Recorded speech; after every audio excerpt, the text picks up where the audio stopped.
বাংলার মাটিতে একজন ভক্ত যার নাম রঘুনাথ দাস। আজকে আমরা এই রঘুনাথ দাসের চরিত্র শ্রবণ করব বাবা। তার বৈরাগ্যটা কেমন ছিল ছোটবেলা থেকে। মনে রাখবে মা, বৈরাগ্য মানে এটা নয় সংসার ধর্ম ত্যাগ করে দিয়ে কৃষ্ণ বলে পালিয়ে যাও, এটা বৈরাগ্য নয়। কলিযুগের সংসার ধর্ম বড় ধর্ম। মহাপ্রভু বলছেন সংসারের থেকে তোমাকে বৈরাগী হতে হবে। আর সংসার ধর্মে থেকে বাবা যে বৈরাগ্য পালন করতে পারে তার থেকে বড় ভক্ত এই জগতে আর কেউ নাই। তাহলে আপনারা বলবেন মা মৌমিতা সংসারে থেকে কি করে বৈরাগ্য হবে? বলে হয়। দেখবেন বাবা, যারা ভজনের পথে নেমেছো তাদের আর ওই যে রবিবার করে মাংস রান্না করলে তবে খাওয়া হবে এটা তাদের মাথায় আসে, তাই না? অনেকের বাড়ি বাবা সারা মাসে সারা সপ্তাহে যদি না হয় রবিবারটা এলে হবেই হবে, তাই না? কিন্তু মনে রেখো, যারা ভজনের পথে নেমেছে কোন রকমে একটু আলু সিদ্ধ অন্ন বলে মানে একটু পেটটা ভরার মতো হলেই হয়ে যাবে, মানে আহামরি রন্ধন করে যে পেতে হবে না। মনে রাখবে, যেদিন তোমার জিহ্বা থেকে লালসা চলে যাবে সেদিন তুমি জানবে তোমার জিহ্বার বৈরাগ্য এসে গেছে। যেদিন তোমার কর্ণ কোনো আজে বাজে কথা, কোনো কথাই কান দেবে না, শুধু একটা কথা যেখানে ভাগবত পাঠ, যেখানে কৃষ্ণ নিয়ে আলোচনা, সেই দিকে কান ধাবে, তাহলে সেদিন তুমি জানবে তোমার কানেরও বৈরাগ্য এসে গেছে। যেদিন তোমার দেহ স্পর্শ থেকে চলে যাবে সেদিন তুমি জানতে পারবে যে কেউ তোমাকে স্পর্শ করলো তুমি অনুভব করতে পারবে না, সেদিন জানবে তোমার দেহের বৈরাগ্য হয়ে গেল। যেদিন তোমার মন সব সংসারের চিন্তা থেকে দূর, যার ভাবনা সে ভাববে আমি ভাববো আর কি, এই ভাবনা যেদিন তোমার এসে যাবে সেদিন তোমার মনেরও বৈরাগ্য এসে যাবে। যেদিন তোমার এই চোখ সাধুগুরু বৈষ্ণব ভক্ত সঙ্গ ছাড়া, মন্দিরের সে বিগ্রহ দর্শন ছাড়া আর কিছু চোখে দেখবে না, সেদিন তোমার এই চোখে বৈরাগ্য এসে যাবে। তো এই যে বাবা সংসারে অনাসক্তি, মানে সংসারের বিষয় থেকে মুক্ত, মানে কোন রকমে প্রভু তোমার সংসার তুমি চালিও, আমি ভগবানের নাম ভজনেই মেতে রইলাম। যেদিন তোমার মনে এটা এসে যাবে সেদিন জানবে তুমি সংসারে থেকে বৈরাগী হয়ে গেছো। তো এই রঘুনাথ দাস জন্মটা নিয়েছিল কোথায়? জন্মটা নিয়েছিল হুগলি জেলার মাটিতে। এই হুগলি জেলার মাটি বাবা, এই মাটিটা বড় ধন্যাতি ধন্য মাটি। শুধু এই হুগলি জেলার মাটিতে বাবা তারকেশ্বরের মন্দির শুধু নয়, যারা অনেকে গেছেন, আমরা ভক্তি জগতে আছি অনেকে গেছেন, হুগলি জেলায় খানাকুলে আছে আমার অভিরাম ঠাকুরের শিপা। এই অভিরাম ঠাকুর কে জানো? এই অভিরাম ঠাকুর ছিল বাবা শ্রীদাম সখা, মানে এই শ্রীদাম সখা ভগবান কৃষ্ণচন্দ্রের বন্ধু। এই জায়গাটা মায়ের একটু মন দিয়ে আস্বাদন করবেন, দেখবেন ভালো লাগবে। তা যেদিন আমার ভগবান কৃষ্ণ যে ভগবান চিনবে বলে বাবা ব্রহ্মার মনে কৌতূহল এসেছিল, তাই না? এই ঘটনাটা আপনারা অনেকে জানেন। ব্রহ্মা একদিন মনে মনে চিন্তা করেছিল, কৃষ্ণ যদি ভগবান হবে তাহলে ব্রজ রাখালদের কাঁধে চড়াবে কেন? কৃষ্ণ যদি ভগবান হবে সে আবার ব্রজ রাখালদের এঁটো খাবে কেন? কৃষ্ণ যদি ভগবান হবে সে গরু চড়াবে কেন? মানে এইটা মনে মনে বাবা একটা যেন কেমন সন্দেহজনক ব্যাপার। তার জন্য ভগবান চিনবে বলে ব্রহ্মা ওই কৃষ্ণের গরু বাছুর আর বন্ধুদের চুরি করেছে। আচ্ছা বাবা ঠাকুর এই জায়গাটা একটু আস্বাদন করবেন। পৃথিবীতে যা যা ঘটনা ঘটে সবই তার চিত্রপটে, মানে ব্রহ্মার যেই মতিভ্রমটা হলো সেটা কি ব্রহ্মার ভুল না কৃষ্ণ মতিভ্রমটা করিয়েছিল? কৃষ্ণ করিয়েছিল। আর কৃষ্ণ যদি না করাতো তাহলে গরু চুরি করবে কেন ব্রহ্মা, আর ব্রজ রাখালদের চুরি করবে কেন ব্রহ্মা? তাহলে চুরি করলো কেন? তারও কারণ আছে। কি কারণ জানো? যেদিন আমার কৃষ্ণ যশোদার কোলে ক্ষীর স্বর নবনী মাখন সেবা করছে, বৃন্দাবনের ব্রজ মারা তারা কৃষ্ণকে দেখে বলেছিল, আমরা কি কোনদিন যশোদা মার মতো মা হতে পারবো না? আমরা কি কোনদিন কৃষ্ণকে সন্তান রূপে কোলে পাবো না? সেদিন আমার ভগবান বলেছিল, তথাস্তু মা, তোমরা কেউ কান্নাকাটি করো না, কোনো এমন একটা দিন আসবে, সেই দিনে আমি প্রত্যেকের কোলে গিয়ে আমি সন্তান হয়ে বসবো, আর সেদিন তোমরা সন্তান রূপে আমাকে নিজের হাতে খাইয়ে দিবে। তাই তো ব্রহ্মা রাখালদের চুরি করলো, আর সেদিন আমার ভগবান কায়দা করে শ্রীদাম সুদাম দাম বসুদাম মধুমঙ্গল নিজেই ভগবান সখাদের রূপ ধারণ করেছে। ধারণ করে ব্রজ মাদের কোলে বসে ব্রজ মাদের আদর ভালোবাসা পেয়েছিল, নিজেই গরু হয়েছে, নিজেই আজকের বাথানে গিয়ে ওই গো মাতাদের ভালোবাসা যত্ন পেয়েছিল। আজকের পরের দিন বাবা কৃষ্ণ যখন গুহা থেকে মুরলি বাজিয়ে শ্রীদাম সুদাম দাম বসুদাম সবাইকে তো ডাকতে হবে, সবাইকে ডেকেছিল, কিন্তু একজনকে ডাকেনি, যেটা হলো আমার শ্রীদাম দাদা। সবাইকে ডেকেছিল কিন্তু শ্রীদাম দাদাকে ডাকে। তা শ্রীদাম দাদাকে যখন ডাকলো না, শ্রীদাম দাদার অভিমান হলো, কৃষ্ণ তুই সবাইকে ডাকলি আর আমাকে ডাকলি না, ঠিক আছে, যতদিন না তুই আমায় ডাকছিস ততদিন আমি এই গুহ থেকে বার হব না। যারা বৃন্দাবন গেছেন বাবা, একটা গুহর নাম হচ্ছে ধোকা গুহা, দেখবেন গিরি গোবর্ধনে পর্বতের নিচে রয়েছে বাবা ধোকা গুহা। অনেক ভক্তরা আমরা এখনো যাই নাই, কিন্তু আছে। ওই গুহার ভিতরে শ্রীদাম সখা বসেছিল, আর ওই গুহার মুখে একটা বড় পাথরের টুকরো নিয়ে ঢাকা দেওয়া ছিল। তা যখন বাবা দাপর যুগ শেষ, কৃষ্ণের মনেই ছিল না যে শ্রীদাম সখা ওই গুহার ভিতরে আছে। দাপর যুগ শেষ, কলিযুগ আগত, আজকে সেই কৃষ্ণ কলিতে গৌরাঙ্গ হয়ে এলো, বলাই দাদা নিতাই চাঁদ হয়ে এলো। মানে যারা যারা পার্শ্বদ ছিল সত্য কলিযুগে এসেছে। কি করে বুঝলো? এই যে বাবা আপনাদের কপালে এই যে চন্দনের টিপটা দিয়েছেন, এটা করেছিল আমার মহাপ্রভু শ্রীবাস অঙ্গন। প্রথম মহাপ্রভু আজকে নিতাই দাদাকে বলেছিল, দাদা যাও তুমি প্রত্যেকের কপালে চন্দনটা দিয়ে দেখো তো সবাই ব্রজ থেকে ফিরেছে তো। প্রত্যেকের কপালে চন্দন দিয়ে দেখলো একটা একটা করে সবাই ব্রজ থেকে ফিরেছে, আর যেই না একজনকে পেল না, নিতাই চাঁদ বলে উঠলেন, ভাই রে, সবাইকে দেখতে পাচ্ছি, কই আমাদের শ্রীদাম দাদা, কই শ্রীদাম দাদাকে দেখতে পাচ্ছি না তো। ভগবানের মাথায় হাত পড়ে গেল, সর্বনাশ, সে তো ব্রহ্মা চুরি করেছিল, তারপর থেকে তো আমি সবাইকে ডেকেছি কিন্তু শ্রীদামকে ডাকা হয়নি। তারপর যুগ শেষ হয়ে এলো, সর্বনাশ, দাদা তুমি এক্ষুনি ব্রজে যাও, আর ব্রজে গিয়ে আমার শ্রীদাম দাদাকে ডেকে আনো। নিতাই চাঁদ ছুটলো ব্রজের মাটিতে, গিরি গোবর্ধনের পর্বতের নিচে গুহাতে শোনা যাচ্ছে নিরজনে বসে শ্রীদাম সখা কানাই কানাই বলে কাঁদছে,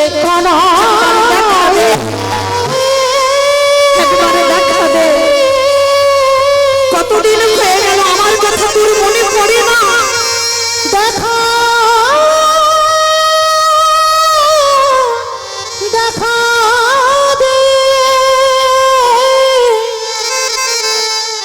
হরি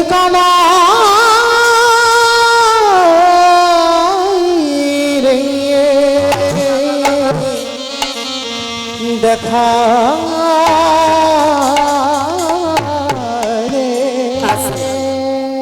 নিতাই চাঁদ যেই না পাথরটা সরিয়েছে, দেখে না বাবা 7 হাত মানুষ, সত্যের মানুষ 21 হাত, ত্রেতার মানুষ 14 হাত, দাপরের মানুষ 7 হাত, কলির মানুষ 3.5 হাত। নিতাই চাঁদ 7 হাত গুহার নিচে বসে আছে, ইহা বড় লম্বা। নিতাই চাঁদ হাত ধরে বের করে এনেছে, এনে বাবা নিতাই চাঁদ জানো আমার শ্রীদাম দাদার কাছে একটু ছোট, মানে বানের মতো বেঁপে হয়ে আছে, উঁচু হয়ে দেখছে। তা শ্রীদাম দাদা তো চিনতে পারিনি বলাই দাদাকে, কে গো তুমি? এতদিন পরে কেউ কোনোদিন আমার গুহা থেকে ডাকলো না, তুমি ডাকছো কে? কোনোদিন তো তোমায় দেখিনি। আরে ভাই তুই আমায় চিনতে পারছিস না, আমি তোর বলাই দাদা। তুমি আমার বলাই দাদা হবে কেন? তুমি বলাই দাদা এইটুকু হয়ে গেলে কেন? আরে বোকা, এটা দাপর যুগ নয়, এটা কলি যুগ। ও মানে আমি গুহর ভিতরে ঢুকেছিলাম, সে দাপর শেষ হয়ে কলি চলে এসেছে বলে। আচ্ছা, তা তুমি যদি আমার বলাই দাদা হলে, আমার কানাই কই? এই আদি সপ্ত গ্রামে হিরণ্য দাস আর গোবর্ধন দাস, হরি বল মায়েরা, হিরণ্য দাস আর গোবর্ধন দাসে অনেক সাধ্য সাধনা করে একটা পুত্র সন্তান পেয়েছিল, যার নাম রেখেছিল রঘুনাথ দাস। তবে বাবা, রঘুনাথকে পেয়েছিল কি করে? একটা কথা মনে রাখবেন মা, একটা পুত্রের জন্য আমরা 7 ঠাকুরের কাছে মানত করি। কি হয়েছে? 7 ঠাকুরের কাছে মানত করি বাবা, 7 ঠাকুরের কাছে একটা পুত্র হোক। কিন্তু আমি একটা কথা বলে যাই মা, কোথাও যেতে হবে না। পুত্র যদি পেতে চাও, একটা জায়গায় গেলেই পেয়ে যাবে। জায়গাটা কোথায়? উত্তরপ্রদেশ বৃন্দাবনে যারা যাবে, রাধা কুণ্ডের তীর। এই রাধা কুণ্ডের তীরে বাবা একবার স্নান করবেন। কেন? আমরা মনুষ্যকুলে জন্ম নিয়ে বাবা অর্থের প্রয়োজন, সময়ের দরকার, তীর্থে যেতে গেলে, কিন্তু বাবা সব তীর্থে যদি যেতে না পারো, একবার রাধা কুণ্ডে গিয়ে স্নান করবেন। কেন? এই রাধা কুণ্ডে স্নান করলে যদি তুমি কোনো তীর্থে নাও যাও, দরকার নাই কোনো তীর্থে যাবার, ওই একটা তীর্থে স্নান করলে তোমার সব তীর্থে স্নান হয়ে যায়। জানো তো? কারণ বাবা, এই ঘটনাটা অনেকে জানেন, তবু একটু মনে করিয়ে দিই। যেদিন আমার ভগবান কৃষ্ণ অরিষ্টাসুরকে বধ করেছিল, এই অরিষ্টাসুর মানে একটা অসুর, মানে গোমাতার রূপ ধারণ করেছিল, মানে গাভী। আর গাভী রূপ ধারণ করে, আস্তে আস্তে কথা নয়, এই গোমাতার রূপ ধারণ করে ওই ধবলী, শ্যামলী, কালী, কমলীর সঙ্গে মিশে গিয়েছিল। আর মিশে গিয়ে কৃষ্ণকে মারতে এসেছিল অরিষ্টাসুর, একটা অসুর। তা কৃষ্ণ কি করে বুঝতে পারলো? না, ওই গোষ্ঠী বাবা সব গরু বাছুর চড়ছে, প্রত্যেকটা গোমাতার ছায়া মাটিতে পড়ছে, কিন্তু অরিষ্টাসুর ওর ছায়াটা মাটিতে পড়ছে না। ভগবান বুঝতে পেরে গেল, ও তো আমার গরুর পালেদের মধ্যে কেউ নয়, ও নিশ্চয়ই আমাকে নিধন করবে বলে এসেছে। আর তখন অরিষ্টাসুরের সঙ্গে যুদ্ধ হলো। ভগবান ওই গোমাতার পাটাকে ধরে বনবন বনবন করে ঘোরাতে ঘোরাতে একেবারে টেনে আছাড়, মানে একটা আছাড় এমন দিয়েছে অরিষ্টাসুর বধ হয়ে গেছে। আর যেই না অরিষ্টাসুর বধ হলো, শ্রীমতী রাধারানী গোবিন্দের দর্শন করে বলেছিল, তুমি হচ্ছে পাপী। শুধু পাপী নয়, তুমি হলে মহাপাপী। ভগবান বলেছিল, হ্যাঁ গো রাধে, আমি মহাপাপ করেছি, আমি সবার পাপের বিচার করি, আর তুমি আমাকে বলছো পাপী? বলে হ্যাঁ, তুমি গোমাতাকে হত্যা করেছো। সব থেকে বড় পাপ তো ওটাই, যদি কেউ গোমাতা হত্যা করে। তা ভগবান এসে বলছে, আরে পাগল, তোমরা কেউ বোঝো না, আমি তো গোমাতাকে মারিনি, ওটা অরিষ্টাসুর ছিল। বলে মূর্খ, অরিষ্টাসুর ছিল আমরা জানি, কিন্তু ও তো গোমাতার রূপটা ধরেছিল। তাহলে তুমি গাভী মাতাকে হত্যা করেছো, তাতে তুমি মহাপাপী হয়েছো। রাধে, তাহলে একবার বলে দাও, আমি কোথায় গেলে মুক্তি পাবো? বলো কোথায় গেলে মুক্তি পাবো? বলে শোনো, তোমাকে 12 বছর তীর্থে তীর্থে স্নান করতে হবে। আর যদি 12 বছর তীর্থে স্নান করতে পারো, তাহলেই তুমি সকল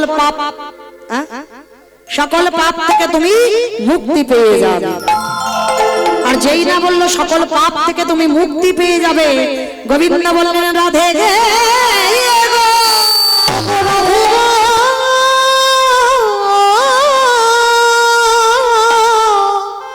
যাকে আমি আগে বলো না দেখলে থাকিতে পারি না। আর তুমি কি না বলছো আমি 12 বছর তীর্থে কাটাবো? বাবা, আমি দম বন্ধ হয়ে মরে যাবো। রাধে, তুমি উপায় কিছু বলে দাও। তখন আমার গোবিন্দ বলেছিল, বেশ, তাহলে আমি উপায় বলবো না, তুমি বলো। বলে শোনো রাধে, আমি যদি সকল তীর্থকে যদি আমি এক জায়গায় হাজির করি, আর সেখানেই যদি আমি স্নান করি, বলে হ্যাঁ তা মন্দ হবে না, তুমি যদি চোখের সামনে দেখাতে হবে যে সব তীর্থ এসেছে, বলে ঠিক আছে রাধে আমি দেখাবো। ভগবানের হাতের মুরলি দিয়ে যেই না কুণ্ডটা খনন করেছে, সমস্ত তীর্থকে আহ্বান করেছে, গঙ্গা যমুনা সরস্বতী প্রভাস হরিদ্বার সমস্ত তীর্থ জগতে যত যত তীর্থ আছে সবাইকে ডেকেছে, ডেকে বলছে দেখো আমি রাধা চরণে মহাপাপী, আমি অরিষ্টাসুরকে বধ করেছি, কৃপা করে তোমরা জল হয়ে এই কুণ্ডে এসো। আরে যদি একবার কুণ্ডে আসো, আমি ওই কুণ্ডে স্নান করলে তবে পবিত্র হব। তা ভগবান আহ্বান করেছে বাবা সব তীর্থ তো আসবেই, এইবার তীর্থ এসেছে, স্নান করেছে, স্নান করে যেই না রাধারানীর চরণে প্রণাম করতে যাবা, সখীগণ বলছে দাঁড়াও দাঁড়াও দাঁড়াও, খবরদার তুমি পাপী। হাই ভগবান, আমি সব তীর্থে স্নান করলাম, এখনো নাকি আমি পাপী, কি করে আমি পাপী হলাম? বলে শোনো, তীর্থ তখনই পবিত্র হয় যখন রাধা চরণ পরশে পাই। তুমি তীর্থ ডেকেছো, তীর্থ জল হয়ে গেল, সেই জলে তুমি স্নান করলে, কই তীর্থ রাধা চরণ তো ধরলো না। তাহলে যে তীর্থ রাধা চরণ ধুলা না পাই, সেই তীর্থ জীবনে পবিত্র হয় না। তাহলে কি করব? তাহলে একটা কাজ করো, রাধে তুমি একটা কুণ্ড খনন করো। রাধারানী হাতের কঙ্কন দিয়ে সৃষ্টি করলো, একটা খনন করলো কুণ্ড। তা ললিতা বিশাখা বলছে এবার কি করবে, এখানে তো জল নেই। তেমন সময় গোবিন্দ বলছে মাঝখান থেকে একটা ছিদ্র করে দাও, আর ছিদ্র যদি করে দাও ওই দিকে জল এই দিকে চলে আসবে। বলে দাঁড়াও দাঁড়াও, সর্বনাশ, ও তো জল পাপী, ওই পাপী জল আমার রাধারানীর কুণ্ডে আসবে? হ্যাঁ, তুমি গোমাতাকে হত্যা করেছো, আর সেই পাপী জল আমার রাধার কুণ্ডে আসবে? কখনো নয়। বলে তাহলে কি করবো? বলে ফেরে আবার ডাকো। আবার আহ্বান করলো, সমস্ত তীর্থকে ডেকে বলছে তীর্থ তোমরা আমার কুণ্ডে এসেছো ঠিক কথা, কিন্তু রাধা চরণ পরশ না করলে তোমরা পবিত্র হবে না। আর তবেই পবিত্র হবে, তবেই আমি স্নান করলে তবে আমি পবিত্র হব। এইবার সকলে তীর্থ কেঁদে বলে রাধে গো, রাধে গো,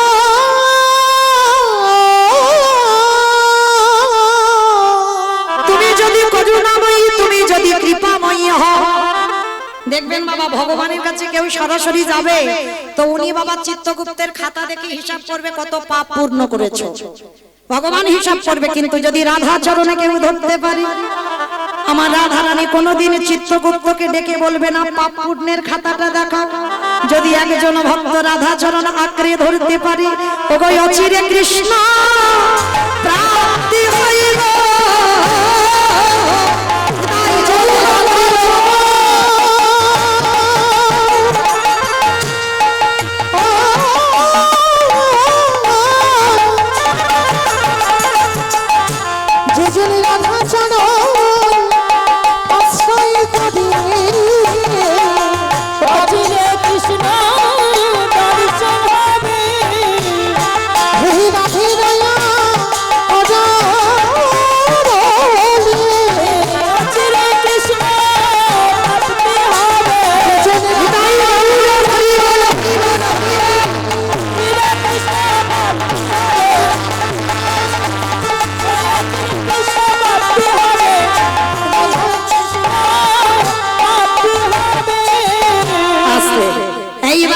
চরণে তীর্থ প্রবেশ করলো, পরশ করার সঙ্গে সঙ্গেই জল পবিত্র হয়ে গেল।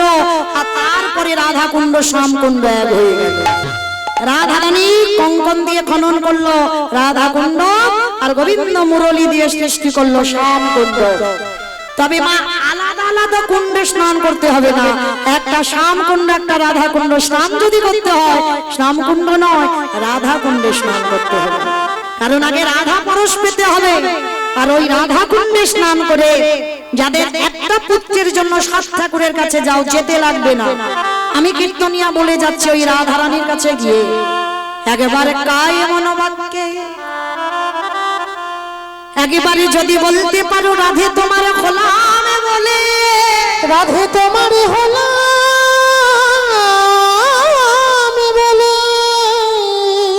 যদি তুমি আঁচল পেতে আমার রাধারানীর কাছে যদি একবার ভিক্ষা চাইতে পারো, তবে মায়েরা ডিগ্রিওয়ালা ছেলে চাইলে দেবে না, চাকরিওয়ালা ছেলে চাইলে দেবে না, তাহলে কিরকম ছেলে চাইতে হবে? আমায় কৃষ্ণওয়ালা পাখি দাও, অন্তিমের সময়ে যেন আমার দুয়ারে বসে সে যেন কৃষ্ণ ভজন সাধন করিতে পারে। রাধে গো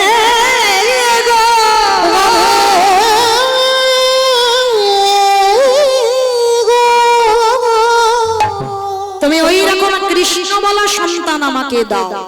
আর একবার যদি চাইতে পারো, এইভাবে যদি আমার রাধারানীর কাছে আরতি করতে পারো, অবশ্যই আমার রাধারানী তোমার কোল আলো করে কাউকে না কাউকে পাঠাবেই পাঠাবেই। আজকে ঠিক ওই গোবর্ধন দাস আর হিরণ্য দাস, হিরণ্য দাসের ঔরসে নয়, গোবর্ধন দাসের ঔরসে জন্ম নিয়েছিল রঘুনাথ দাস। এদের সম্পত্তি আপনাদের আমাদের মতো নয়, এদের সম্পত্তি ছিল বাবা স্বর্গের ইন্দ্রের মতো সম্পত্তি। প্রতিদিনের আয় 12 লক্ষ স্বর্ণ মুদ্রা আয় ছিল প্রতিদিনের। 8 লক্ষ কর শুধু নবাবকে দিত। মানে ভাবতে পারছো, মানে দিনে রোজগার কত? সেই বাংলার নবাব। হিরণ্য দাস আর গোবর্ধন দাস সন্তান তো পেল, কিন্তু মা ছোটবেলা থেকে রঘুনাথের বৈরাগ্য ভাব। হাজার খেলনা দেয়, ভালো লাগে না। ছোটবেলা থেকে তার একটাই মনের ইচ্ছা, আমি কোথায় গেলে কৃষ্ণ পাবো। কে গো মায়েরা, এখন মোবাইলে দেখছো ছোট্ট একটা ছেলে ভাগবত, অনেকে দেখছো, ছেলেটার নাম রেখেছে ভাগবত। দেখেছো ছেলেটা ছোটবেলা থেকে তৈরি, সে জোরসে বলে আমি প্রভুপাদ হতে চাই। ছোট্ট ছেলে একটা, তাহলে ভাবতে পারছো ওই ছেলেটা। একটা কথা মনে রেখো বাবা, যারা সকাল সকাল নেমে পড়েছে, আমরা তো 80 লক্ষ জনই ফেলে এসেছি, 4 লক্ষ বার মানব জন্ম। আর যারা সকাল সকাল নেমে গেছে, মনে রেখো হয়তো এই জন্মটা শেষ, আর এই জন্মের পরে পেয়ে যাবে ভগবত স্বরূপ। আর অনেকের বাবা সে ভজনে নামতে গিয়ে বাবা দাঁত পড়ে যাচ্ছে, চুল পেকে যাচ্ছে, চামড়া আলগা হচ্ছে, এখনো বাবা ভজনে নামতে পারছে না। তার মানে মনে রেখো 4 লক্ষ বারে এখন অনেকবার আপ ডাউন হতে হবে। আর যারা সকাল সকাল নামছে তাদের বাবা হয়ে এসেছে তাই, কিন্তু এমন কর্ম করব না যেন আবার আমাদের 80 লক্ষ জনিতে ফিরে যেতে হয়। আজকে এই ছোট্ট বেলা থেকে রঘুনাথ পড়াশোনা তো মন মতি নেই, তা বাবা জ্যাঠা মনে মনে ভাবলো ছেলেটাকে তো একটু শিক্ষিত করতে হবে, কারণ আমার এই জমিদারি দেখভাল করবে কে। বলদেব আচার্যের কাছে নিয়ে গেল রঘুনাথের হাত ধরে। বলদেব আচার্য দেখা মাত্র বলে উঠলেন, ওরে বাবা এই বড় লোকের ছেলে। আর দেখবেন বাবা বড় লোকের ছেলেরা একটু খামখেয়ালি হয়, অপরাধ নেবেন না, কাউকে উদ্দেশ্য করে নয়, এদেরকে কিছু বলা যাবে না, মানে এদের জেদটা বেশি হয়, মানে ওরা যেটা মনে করবে তো সেটা ঠিক। তা বলদেব আচার্যের কাছে যেই না রঘুনাথকে নিয়ে গেল, রঘুনাথকে দেখে বলে উঠলেন বলদেব আচার্য, দাঁড়াও দাঁড়াও দাঁড়াও, শোনো তোমার রঘুনাথকে আমি আমার চরণে আশ্রয় দিতে পারবো না। হিরণ্য দাস আর গোবর্ধন দাস চরণ ধরে বলছে, হে গুরুদেব আপনি জানেন না অন্যান্য ছেলেদের মতো আমার রঘুনাথ নয়, একেবারে আলাদা, আপনি ওকে একটু চরণে ঠাঁই দিয়ে দেখেন। ঠিক আছে আমি আশ্রয় দিলাম, তবে দেখো গোবর্ধন, দেখো হিরণ্য, যদি কোনোদিন তোমার ছেলে ভুল কাজ করে আমি কিন্তু গলা ধাক্কা দিয়ে আশ্রম থেকে বের করে দেব। তাই হিরণ্য দাস আর গোবর্ধন দাস বলছে, আমাদের রঘুনাথ ভুল করতেই পারে না, কারণ আমরা ছোটবেলা থেকে তো দেখছি ও অন্যায় করবে না, আপনি একটু আশ্রয় দেন। এই জায়গাটা একটু আস্বাদন করবেন মায়েরা। আর ওই যে গোবর্ধন দাস আর হিরণ্য দাস রেখে এলো, বলদেব আচার্য প্রতিদিন ভাগবত পাঠ করে, নিত্য ভাগবত, আস্তে আস্তে আস্তে কথা নয়, নিত্য ভাগবত পাঠ করে। আর ওই ভাগবত আসরে সমস্ত পড়ুয়ারা বসে, রঘুনাথও বসে থাকে বাবা সবার সামনে।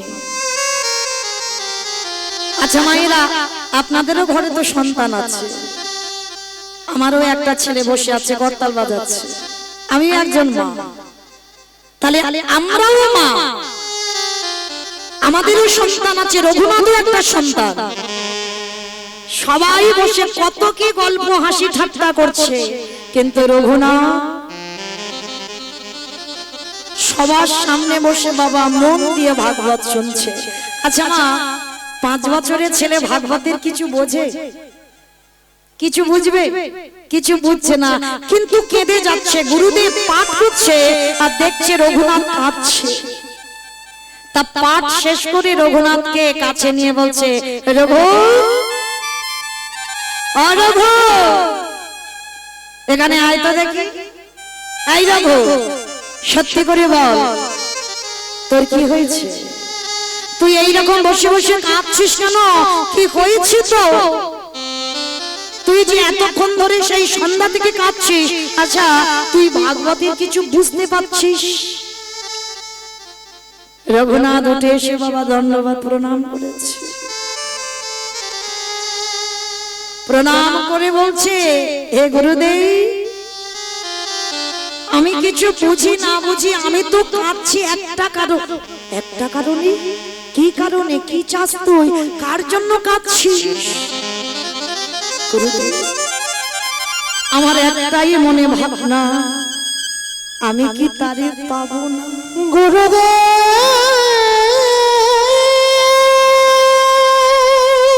আমি কি তারে পাবো না? আমি কোথা গেলে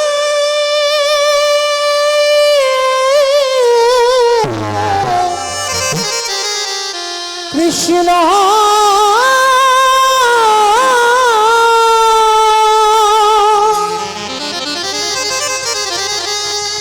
কৃষ্ণ দর্শন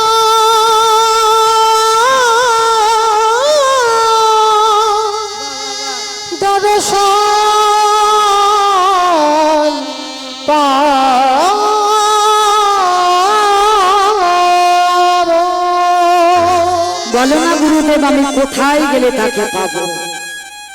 একটা কথা মনে রেখো বাবা, ভগবান পেতে গেলে আগে হৃদয়ে আকুলতা চাই। আর যত আকুলতা হবে, তত তোমার হৃদয়টা ছটফট করবে ভগবানের জন্য। তাহলে জেনে যাবে বাবা, খুব তাড়াতাড়ি তোমার ভগবত দর্শন হবে। এই কথাটা বাবা শ্রী শ্রী রামকৃষ্ণ পরমহংসদেব ওই নরেন ঠাকুরকে প্রশ্ন করেছিল, ঠাকুর, ভগবান পেতে গেলে কি করতে হবে গো? ভগবান পেতে গেলে কি হয় গো? আমি যে ভগবান পাবো, আমার কি অনুভব হবে? তাহলে দাঁড়া, আমি তোকে দেখাচ্ছি বেটা। এইবার দক্ষিণেশ্বর কালীবাড়িতে ঠাকুর থাকে, আর দক্ষিণেশ্বর কালীবাড়ি থেকে বাবা ওই শ্রী শ্রী রামকৃষ্ণ পরমহংসদেব নরেনকে ডেকেছে, নরেন, আয় নরেন, আয়। এইবার ওই গঙ্গার ঘাটে স্নান করতে নেমেছে, আর যেই না স্নান করতে নেমেছে বাবা, সঙ্গে সঙ্গে ডুবটা দিয়েছে। আর আমার ঠাকুর কি করেছে, নরেনের মাথাটা নিয়ে জলের ভিতরে একেবারে চেপে, আর যেই না জলের ভেতরে চেপে ধরেছে, আর একজন যদি বাবা ডুব দেয় আর কেউ যদি মাথাটা নিয়ে ধরে চেপে থাকে, কি দশা হবে? মানে মরে যাওয়ার মতো আকুপাকু করবে না হৃদয়টা, মানে ছটফট করছে, ছটফট করছে। আর যেই না ঠাকুর ছেড়ে দিয়েছে, নরেন বাবা একেবারে হাঁপিয়ে গেছে, জল থেকে উঠে পড়েছে। উঠে পড়েই বলছে, এই জন্য তোমায় বলে পাগল। তার ঠাকুর খিলখিল করে হাসছে, আমায় পাগল বললি কেন? পাগল না, আমি তোমাকে জিজ্ঞাসা করলাম ভগবান পেতে গেলে কি করতে হয় বলো, আর কি রকম হয় অনুভব সেটা বলো। আর আমি স্নান করলাম, তুমি আমার মাথাটা নিয়ে জলের তলায় চেপে ধরলে। আর ঠাকুরের বই যারা পড়েছেন বাবা, উদাহরণ ছাড়া তো ঠাকুর কথা বলে না। দেখবেন ঠাকুর যা যা কিছু করে সব উদাহরণ। তার যেই না মাথাটা চেপে ধরেছে, তা ঠাকুর প্রশ্ন করছে, হ্যাঁ রে নরে, যখন মাথাটা চেপে ধরেছিলাম তোর এই ভিতরটা কিরকম হচ্ছিল বলতো? বলে সাদে বললাম তোমায় পাগল, বলে আর একটু হলে তো আমি মরে যেতাম, আমার ভিতরটা যেন আকুপাকু করছিল, এই যেন প্রাণটা চলে যায়, এই যেন প্রাণটা চলে যায়। নরে ভগবানকে পেতে গেলে যেদিন তোর হৃদয়ে ওই রকম আকুলতাটা আসবে, ভগবান পেতে গেলে যেদিন তোর হৃদয়টা ওই রকম ছটফট করবে যেন এই প্রাণ বেরিয়ে যায়, এই প্রাণ বেরিয়ে যায়, যদি করতে পারিস তাহলেই তুই জানতে পারবি যে তোর ভগবত কৃপা হবে। তাই গৌর প্রেমানন্দে ঠিক আজকের বাবা ঠিক এই রকম রঘুনাথের দশা। ছোটবেলা থেকে রঘুনাথ ওই আশ্রমে বসে আর নয়ন জলে কাঁদে আর বলে আমি কি তারে পাবো না, আমি কি তারে দেখা পাবো না। কৃষ্ণ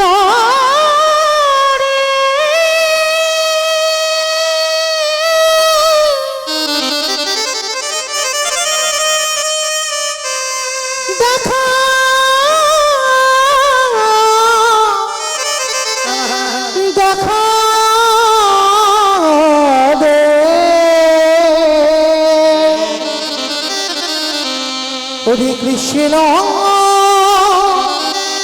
দেখা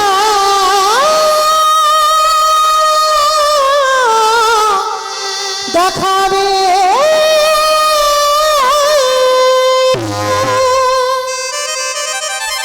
আশ্রমে রইল রঘুনাথ বাবা।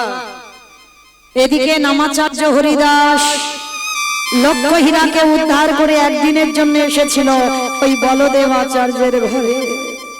আর বলদেব আচার্যের ঘরে যেই না হরিদাস ঠাকুর এসেছে, সমস্ত ছেলেরা আসতে বাবা বাবা এখন প্রোগ্রামটা ছড়িও না, একটু নিবেদন বাবা, এখন এখন প্রোগ্রাম কেউ ছড়াবে না, যখন দল ওঠানামা করবে তখন দিও, কিন্তু কীর্তন চলাকালীন নয়। সবার চরণ ধরে বলবো, এমনিতে গরম হচ্ছে, প্রচুর গরম, একটু শান্ত হয়ে বসো। নিতাই গৌর প্রেমানন্দে হরি বল হরি বল। হরিদাস ঠাকুর যেই না দাঁড়িয়েছে বাবা, সঙ্গে সঙ্গে আমার রঘুনাথ ছুটে এসে আমার ওই হরিদাস ঠাকুরকে দণ্ডবাদ মানে শুয়ে পড়ে প্রণাম। মায়েরা মনে রেখো, আমাদের নারী জাতিদের দণ্ডবাদ প্রণাম নয়, নিষিদ্ধ। আমাদের হাঁটুটা রেখে পঞ্চাঙ্গ প্রণাম করতে হবে। আর পুরুষ জাতি ওদেরকে ষষ্ঠাঙ্গে দণ্ডবাদ প্রণাম। রঘুনাথ সবথেকে 24 ঘন্টা জগতে যত যত ভক্ত আছে, এই রঘুনাথ দাসের মতো দণ্ডবাদ প্রণাম আর কেউ কোনোদিন করতে পারবে না। যেমন নামাচার্য হরিদাসের মতো নাম কেউ জপ করতে পারবে না, আর রঘুনাথ দাসের মতো দণ্ডবাদ প্রণাম কেউ কোনোদিন করতে পারবে না। আর এই রঘুনাথ দাস যেই না বাবা হরিদাস ঠাকুরকে দণ্ডবাদ প্রণাম করেছে, হরিদাস ঠাকুর রঘুনাথের হাতটা ধরে বলছে, এই তো সেই ভক্ত। আচ্ছা বাবা, ভক্ত চিনবে কি করে? ভক্ত চিনবে কি করে? এই গলায় তুলসীর মালা দেখলে মনে পড়বে আমি বড় ভক্ত? না। আমি প্রসাদ ভুজি, আমি বড় ভক্ত? না। আমি গেরুয়া বসন পরে দাদার সঙ্গে তিলক সেবা করে বেড়াইয়েছি, আমি বড় ভক্ত? না। তাহলে চিনবে কি করে ভক্ত? ভক্তের নয়নের দিকে তাকালে দেখবেন একবার কৃষ্ণ নামে যার হৃদয়টা দুলে ওঠে, একবার কৃষ্ণ নামে যার নয়নে বাড়ি ঝরে, অনুভব করবেন বাবা কিঞ্চিত ভক্ত হওয়ার অধিকার অর্জন করে ফেলেছে। কৃষ্ণ নামটা বললেই যখন তোমার হৃদয়ে আকুলতা এসে যাবে না, বুঝতে পেরে যাবে খুব তাড়াতাড়ি তোমার ভগবত দর্শন হবে। হরিদাস ঠাকুর যেই না রঘুনাথকে দেখেছে, রঘুনাথকে পরশ করেই বুঝতে পেরে গেছে বাবা এ কেমন ভক্ত। হরিদাস ঠাকুর মনে মনে করছে এই তো, এই মাটিতে বীজ পুঁতে দিলেই অঙ্কুরিত হবেই হবে। দেখবেন বাবা, হাজার হাজার গুরুদেব শিষ্য তৈরি করে, কিন্তু সেই শিষ্যের মধ্যে কজন প্রকৃত শিষ্য তৈরি হয়? আজ হরিদাস যেই না দেখেছে রঘুনাথকে, দেখেই বুঝতে পেরে গেছে এই মাটিতে বীজ পুঁতে দিলেই অঙ্কুরিত হবে। রঘুনাথকে বুকে জড়িয়ে ধরেছে। আর রঘুনাথ ছোটবেলা থেকে বাবা এই হরিদাস ঠাকুরকে অনুকরণ করত। অনুকরণ মানে কি বুঝেছো বাবা? এই যেমন আমাদের কীর্তনিয়াদের এখন অনুকরণ চলছে, দেখবেন হুবহুব একটা কীর্তনিয়া আর একটা কীর্তনিয়ার মতো গান গায়, একেবারে হুবহুব একই রকম। এগুলোকে বলা হয় অনুকরণ, একজনকে একজন অনুকরণ করছে। তো তখনকার দিনে রঘুনাথ অন্য কিছু অনুকরণ নয়, হরিদাস ঠাকুরের কোন কোন জিনিস অনুকরণ করত? জমিদারের ছেলে হয়ে 24 ঘন্টায় একবার আহার করত। যার বাবার সোনা দানা টাকা পয়সার কিছু অভাব নাই, তার শরীরে কোনো অলংকারও ছিল না। হরি বল, হরি বল।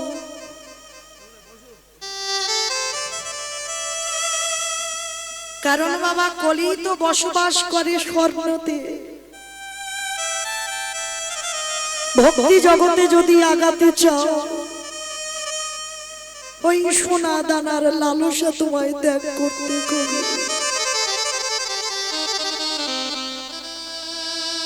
অনেক গহনা পড়ে থাকলে অহংকারে জন্মে যাবে,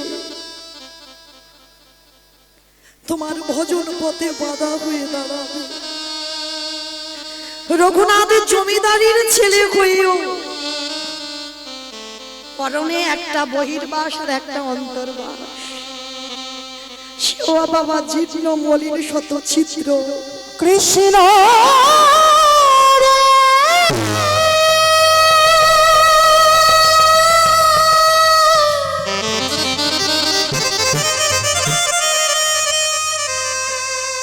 একেবারে দেখা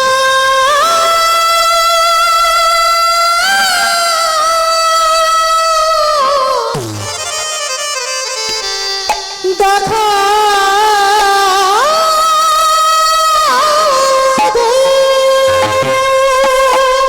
রঘুনাথ শয়ন করত মা ধুলার পরে, কোন রকমে মাটিতে একটা মাদুর বিছিয়ে, মাথায় না থাকতো বালিশ, অঙ্গে না থাকতো কোনো কাঁথা।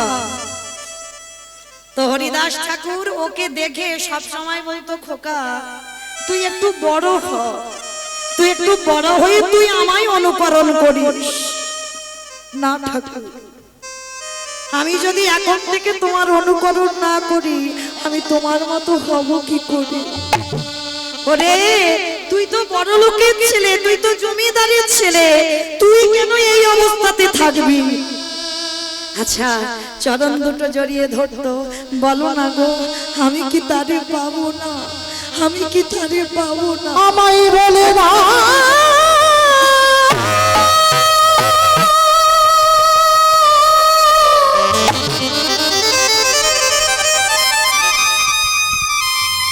আমি কোথায় গেলে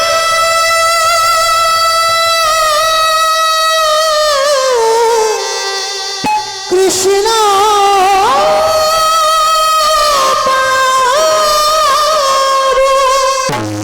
কৃষ্ণ ছাড়া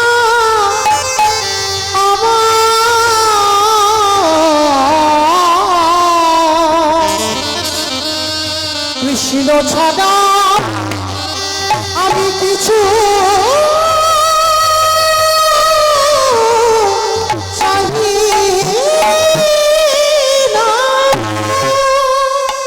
সবসময় রঘুনাথের মনে শুধু একটাই ভাবনা, অন্য কোনো ভাবনা নয়, আমি কি তারে পাবো না? পড়াশোনা শেষ হলো, রঘুনাথ বাড়ি চলে গেল, কিন্তু বাড়িতে গেলে কি হবে? বড় লোকের ছেলে যেখানে সাধুগুরু বৈষ্ণব আসে সেখানে ছুটে ছুটে চলে যায়, যেখানে ভাগবত হয় রঘুনাথ চলে যায়, যেখানে হরিনাম হয় রঘুনাথ চলে যায়। আবার বড়লোকের ছেলে তো, আবার প্রজারা ছুটে গিয়ে রঘুনাথকে ধরে নিয়ে আসে। শেষে বাবা জ্যাঠা বিরক্ত হয়ে গেল, বিরক্ত হয়ে গিয়ে রঘুনাথকে ঘরে বন্দি করে রাখলো, শিকল দিয়ে রাখলো। কি গো মাইরা, ভোলানো যায়? একবার যদি তুমি আমার কৃষ্ণকে ভালোবেসে ফেলো,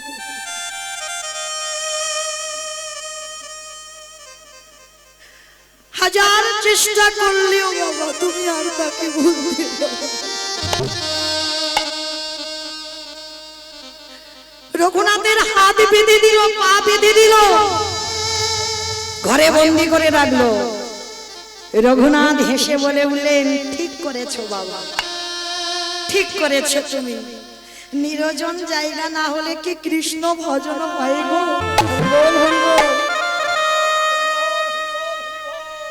যার জন্য তো পরম বৈষ্ণব বেছে নিয়েছি বাবা, কেদারনাথ বর্দিনা।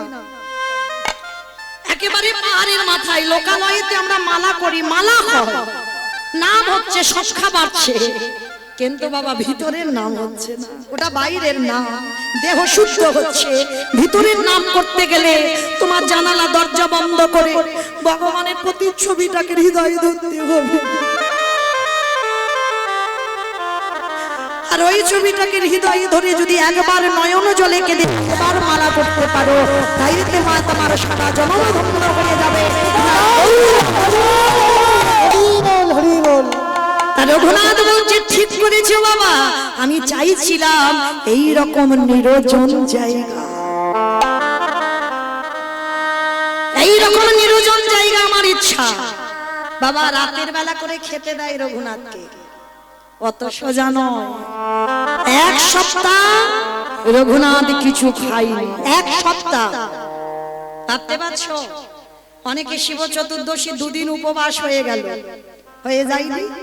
আমাদের হয়েছে দুদিন হয়ে গেছে, কিছু খাওয়া দাওয়া হয়নি, ওই একটু ফল পাওয়া, একদিন তো নির্জলাই হয়ে গেল। তাহলে দুদিন উপবাস করে আমাদের যদি অত কষ্ট হয়, রঘুনাথ এক সপ্তাহ কিছু খাইনি গো। বাবা মা কৃষ্ণ ভোলাবার জন্য শিকল দিয়ে বেঁধে রেখেছে, বলে ভুলে যাও ওই নামটা, কিন্তু ওকে তুমি ভুলবে, আর কৃষ্ণ যদি তোমারে ধরে তুমি ভুলতে পারবে? এক সপ্তাহ যখন খাইনি, জ্যাঠামশাই ছুটে এসেছে, রঘুনাথ, রঘুনাথ, শুনলাম তুই নাকি এক সপ্তাহ কিছু খাসনি। জ্যাঠামশাই কাঁদছে, অনেক সাধনার ধন তো, কঙ্কাল সার দেহ হয়ে গেছে। দেখবেন বাবা, ভক্ত যদি হয়েছে না, তোমার এই দেহটা কঙ্কাল সার হয়ে গেছে।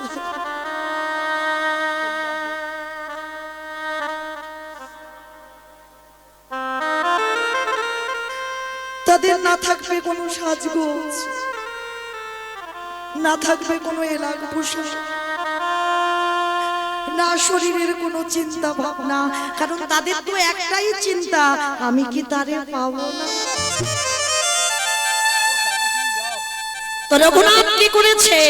রঘুনাথ গিয়ে বাবা যেই না দাঁড়িয়েছে, জ্যাঠামশাই হিরণ্য দাস এসেছে, রঘুনাথ বল না বাবা, তোর কি হয়েছে?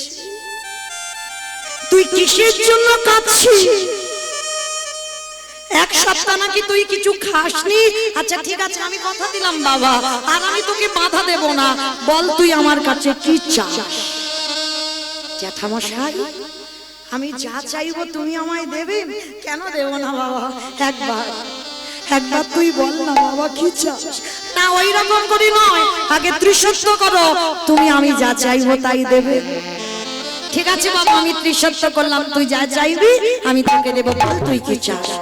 মনে রেখো তুমি ত্রিসত্য করেছো, তাহলে দাও, কৃষ্ণ এনে দাওয়া,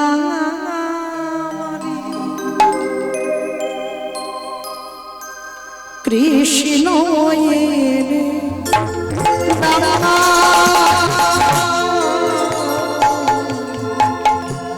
কৃষ্ণ এনে দাওয়া,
এনে দাও না।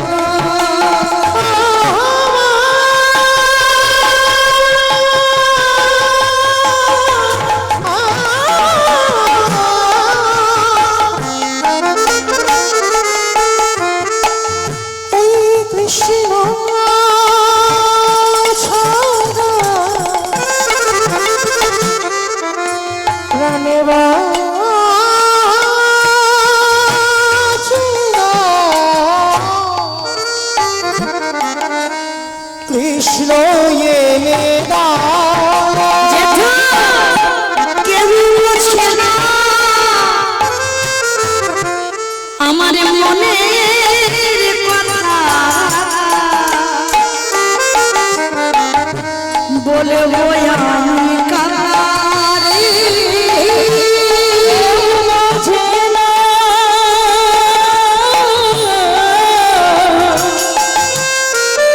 আমার মনের কথা, বলবো আমি কারে। কৃষ্ণ এনে দাও জানা, কৃষ্ণ এনে দাও, কৃষ্ণ এনে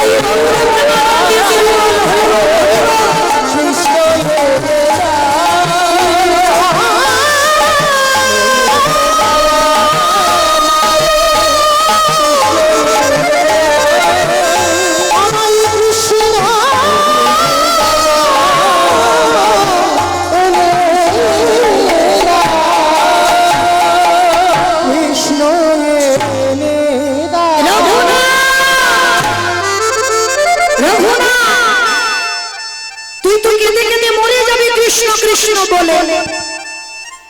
বলদেব আচার্য ছুটে এসেছে খবর পেয়ে। ছোট্ট একটা বালক কৃষ্ণ প্রেমে বিভোর, খাওয়া দাওয়া বন্ধ করেছে। কি গো, পারলাম না এইরকম সন্তান তৈরি করতে।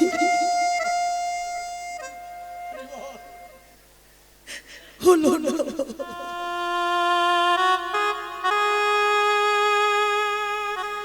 বলদেব আচার্য এসে বলছে, হ্যাঁ রঘু, তুই কি পাগল হয়েছিস? কৃষ্ণ বলে কেঁদে কেঁদে তুই কি পাগল হয়ে যাবি? গুরুদেব বলো না, আমি কি তারে পাবো না?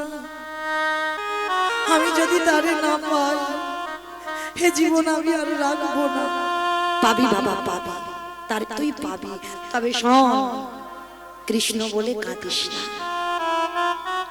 রাধা কৃষ্ণ একাত্মা দুই দেহ ধরি, অনন্য বিলাস রস আস্বাদন করি, এই দুই ভাব এবে চৈতন্য গোসাই ভাব রস আস্বাদিতে দোহে কোথায়। তাই গৌর কৃষ্ণ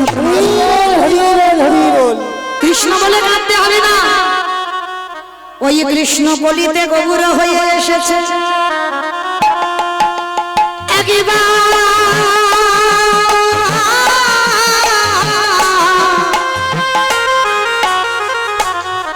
একেবারে কৃষ্ণ বলে না কেঁদে, একেবারে গৌরী বলে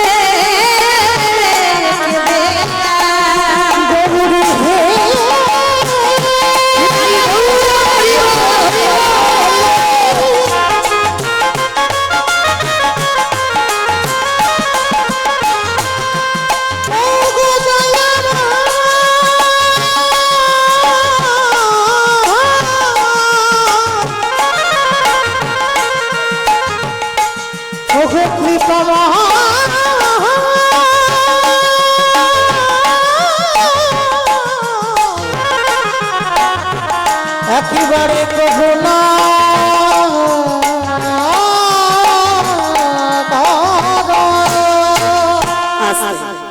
যেই আজকের বাবা যেই বলেছে কৃষ্ণ বলে কাঁদতে হবে না, কৃষ্ণ কলিতে গৌর হয়ে এসেছে নদিয়া। গুরুদেব মানে আমার কৃষ্ণ কলিতে গৌরাঙ্গ বলে, হ্যাঁ তাহলে আজকে থেকে তুই কৃষ্ণ বলে নয়, আজকে থেকে গৌর দর্শনে যাবি।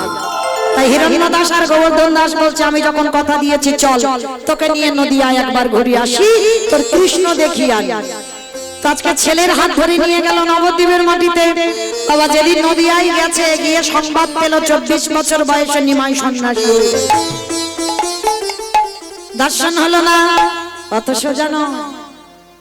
গুরু দর্শন, কৃষ্ণ দর্শন জগতে বড় দুর্লভ। হাজার বার যদি মনে করো আমি দীক্ষা নেব, দীক্ষা নেব, দীক্ষা নেব না, কৃপা যতদিন না হবে তুমি 10 বার যাবে আর 10 বার ফিরবে, হবে না। আর কৃপা যেদিন হয়ে যাবে বাবা, সেদিন তোমাকে কেউ আর আটকে রাখতে পারবে না। সে যেখানে থাকো বাবা, তুমি যদি যেতে না পারো, গুরু তোমার কাছে এসে হাজির হবে। এই বিশ্বাস যাদের আছে বাবা, তারাই বিশ্বাস করে। আর যাদের বিশ্বাস নাই তাদের শুনেও লাভ নাই, কিন্তু যাদের বিশ্বাস আছে। তা আজকে কি করেছে, রঘুনাথ গেল কিন্তু শুনল নিমাই সন্ন্যাসী, তাহলে কি হবে, ফিরে এলো। কিছুদিন পর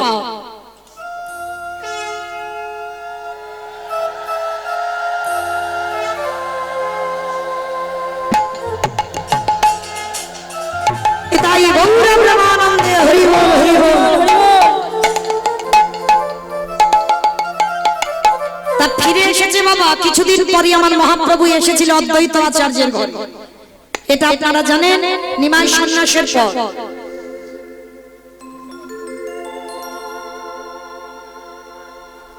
রাধে ভক্তচরণে আমার একটা নিবেদন, কেউ বারে বারে হরিবাসরে আসবেন না। আমি বলছি বলে যেন কেউ কষ্ট পাবেন না বা মনে কিছু করবেন না যে কীর্তনিয়া বলছে, কিন্তু বারে বারে যদি আসেন তো কীর্তনের একটু ব্যাঘাত হয়। তার জন্য আপনাদের কীর্তনের শেষে আমি একটু বাইরে গিয়ে দাঁড়াবো, তখন আসবেন, কিন্তু কীর্তন চলাকালীন নয়। নিতাই গৌর প্রেমানন্দে হরি বল। আজকে কি করেছে বাবা, রঘুনাথ যখন খবরটা পেয়েছে অদ্বৈত আচার্যের ঘরে সন্ন্যাসের পরে নিমাই এসেছে, তাই হিরণ্য দাস আর গোবর্ধন দাসের সঙ্গে করে নিয়ে আমার রঘুনাথ গিয়েছিল ওই অদ্বৈত আচার্যের ঘরে শান্তিপুরে। আর শান্তিপুরে যেই না গিয়ে দাঁড়িয়েছে, গিয়ে কি দেখছে জানো, রসে তনু ঢল গৌর কিশোর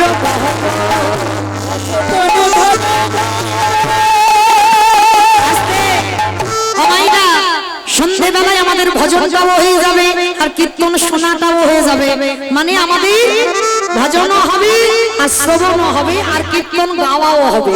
একটু ধ্বনি দাও দেখি, রসে তনু ঢর গৌর কিশোর হরে, রসে তনু ঢর গৌর কিশোর হরে, রসে তনু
সমস্ত ভক্তদের মাঝখানে দাঁড়িয়ে আছে রঘুনাথ।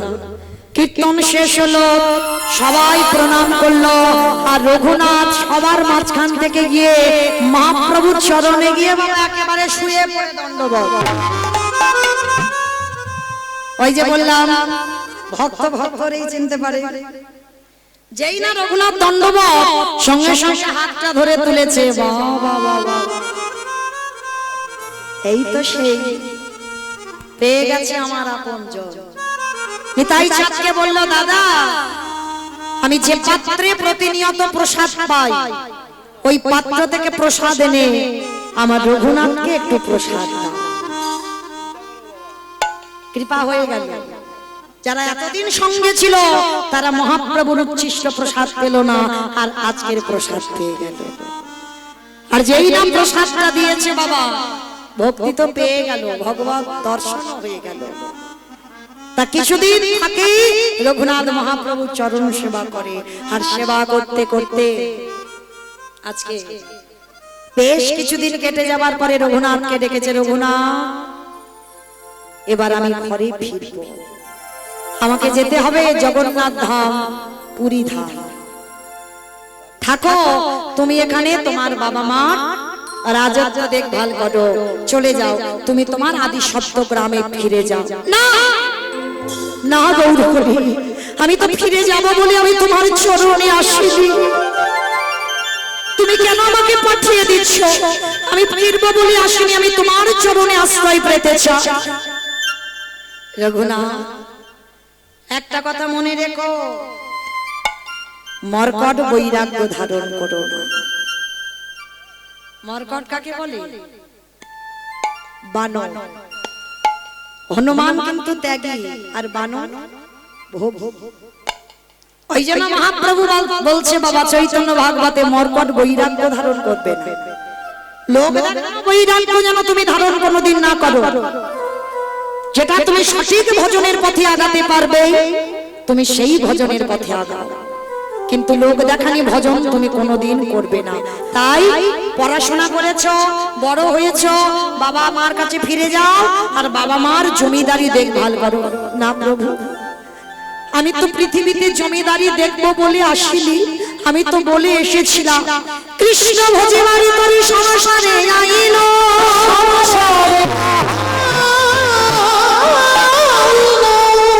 মিছি মায়ায় মুক্ত হয়ে বিজ্ঞ সম হইল।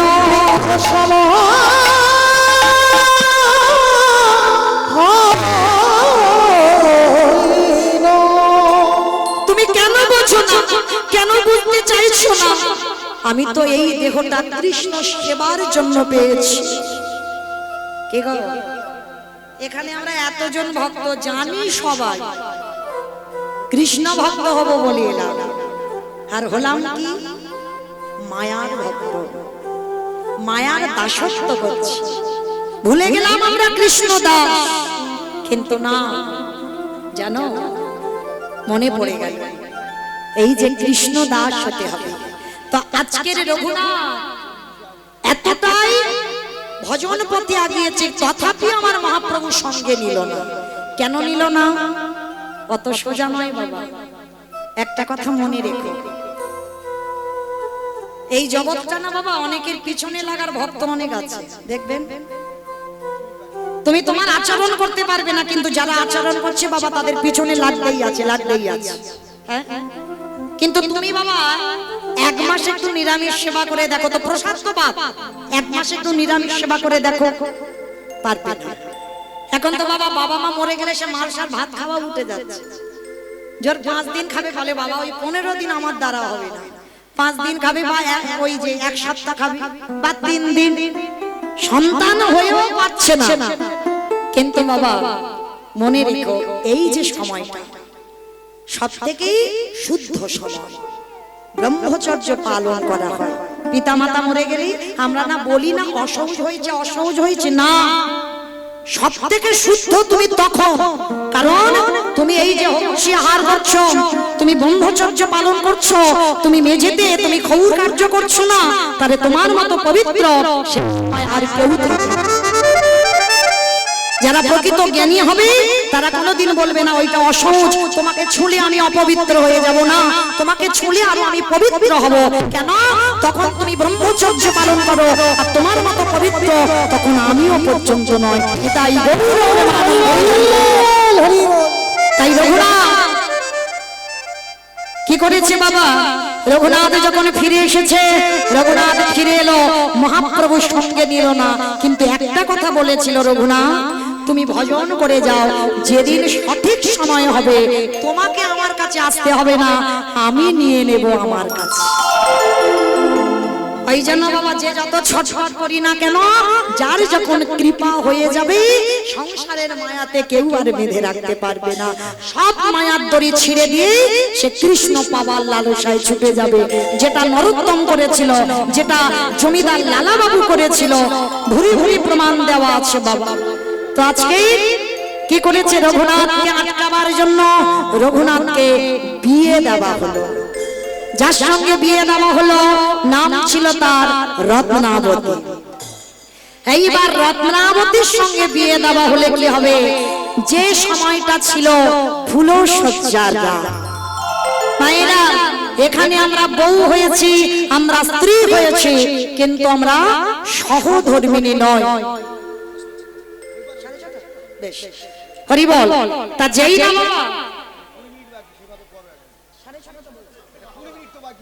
ঠিক আছে ঠিক আছে ঠিক আছে ঠিক আছে ঠিক আছে ঠিক আছে ঠিক আছে ঠিক আছে উনি সময় চলে আসবে, আমি সময় ছাড়ছি। হরি বল। তো আজকে রঘুনাথকে সংসারে আটকাবার জন্য বিয়ে দেওয়া হলো, নাম হলো তার রত্নাবতী। কিন্তু রত্নাবতী বউ নয়, রত্নাবতী স্ত্রী নয়, রত্নাবতী ছিল বাবা সহধর্মিণী। ফুলশয্যার ঘরে রঘুনাথ বসে বসে কাঁদছে, আর রত্নাবতী গিয়ে প্রশ্ন করেছিল, স্বামী কাঁদছো কেন তুমি? আস্তে আস্তে কথা নয়, আস্তে আস্তে আস্তে, এখনো তো আসছে না, সময় আছে, একটু আস্তে। তো রত্নাবতীর সঙ্গে বিবাহ হলো বিয়ে দেওয়ার পর। এইবার ওই রত্নাবতী বলল, বলো তুমি কার জন্য কাঁদো? আমি কথা দিলাম এই রাতের অন্ধকারে তোমার বাবা মা বিয়ে দিয়েছে কৃষ্ণ ভোলাবার জন্য, এই রাতের অন্ধকারে এই সংসার থেকে আমি কৃষ্ণ চরণে তোমায় পাঠাবো। রত্নাবতী মনে রেখো, এ জীবনে কোনোদিন তুমি আমাকে আর পাবে না। রত্নাবতী বলেছিল, আমি তোমার সহধর্মিণী, নাইবা পেলাম তোমার 3টে দিনের স্মৃতি নিয়ে আমি সারা জীবন কাটিয়ে দেব। কি গো, পারবে কোনোদিন? ফুলশয্যার রাতে স্বামীকে চিরজনমের মতো বিদায় দিতে দিয়েছিল রত্নাবতী মা, কিন্তু যাবার সময় একটা কথা বলেছিল, যদি কোনোদিন কৃষ্ণ পাও, একবারে জীবনে তো আমার হবে না, একবার ওই কৃষ্ণ চরণে আমার নামটাকে জানিয়ে দিও। রাতের অন্ধকারে বেরিয়ে পড়ল রঘুনাথ। গেল কোথায়? পৌঁছে গেল জগন্নাথ ধাম, পুরী ধাম। এইবার রঘুনাথের বৈরাগ্যটা দেখে।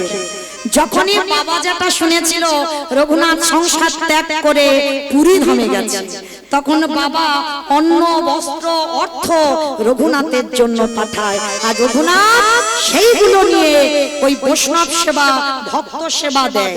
কিন্তু মহাপ্রভুর এটা পছন্দ নয়।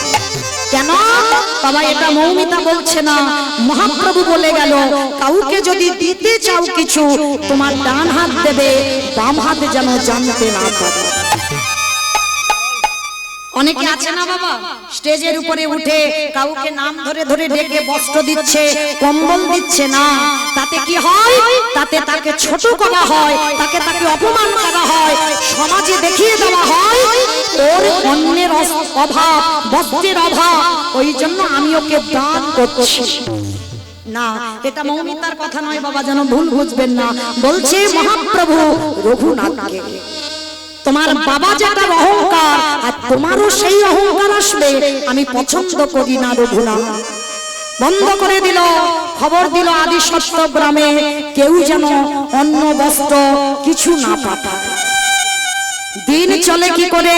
লোকের দ্বারে দ্বারে মাধুপুরি করে খায়, সেটাও মহাপ্রভুর পছন্দ নয়। তাহলে কি করি? আনন্দ বাজারে বসে থাকে। আনন্দ বাজার চেনো তো? ওই জগন্নাথের প্রসাদ যেখানে বিক্রি হয়, ওটা আনন্দ বাজার। ওইখানে রঘুনাথ বসে থাকতো, আর যা যা প্রসাদ বেশি হতো রঘুনাথ ওই প্রসাদই পেত। তাতেও প্রভুর পছন্দ নয়। তাহলে কি করবে? মানে কিরকম ঘষে মেজে নিচ্ছে দেখো ভক্তকে, অত সোজা নয়। কৃষ্ণ ভজন এমনি এমনি তাহলে কি অনাহারি অনিদ্রায় কাটাবি না, তাহলে কাটাবি কি করে? ওই জগন্নাথের সিংহ দুয়ারে বসে আছে রঘুনাথ। এক সপ্তাহ হয়ে গেল কিছু খাচ্ছে না, এগো বাঁচতে কি আর পারে? কিছু তো মুখে দিতে হবে। কি দিচ্ছে? জগন্নাথের নালা দিয়ে প্রসাদী ভেসে যাচ্ছে, পচা গলা প্রসাদ। রঘুনাথ তুলে নিয়ে ধৌত করে লবণ দিয়ে সবে মুখে দিতে যাবে, মহাপ্রভু পিছন থেকে এসে হাতটা ধরেছে। রঘুনাথ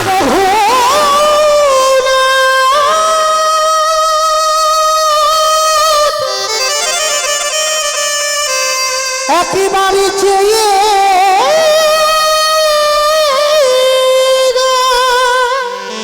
যেই না তাকিয়েছে, মহাপ্রভু প্রসাদই চাইছে না। না প্রভু না, এটা তো পচা প্রসাদ। ওরে মূর্খ, প্রসাদ কোনদিন পচা হয়? প্রসাদ কোনদিন গলা খায়? প্রসাদ কোনদিন বাসি খায়? প্রসাদ জীবনে পচে যায় না, প্রসাদ প্রসাদই খায়। ভগবান সেবা করলে প্রসাদ, ভক্ত সেবা করলে মহাপ্রসাদ। তাই গৌর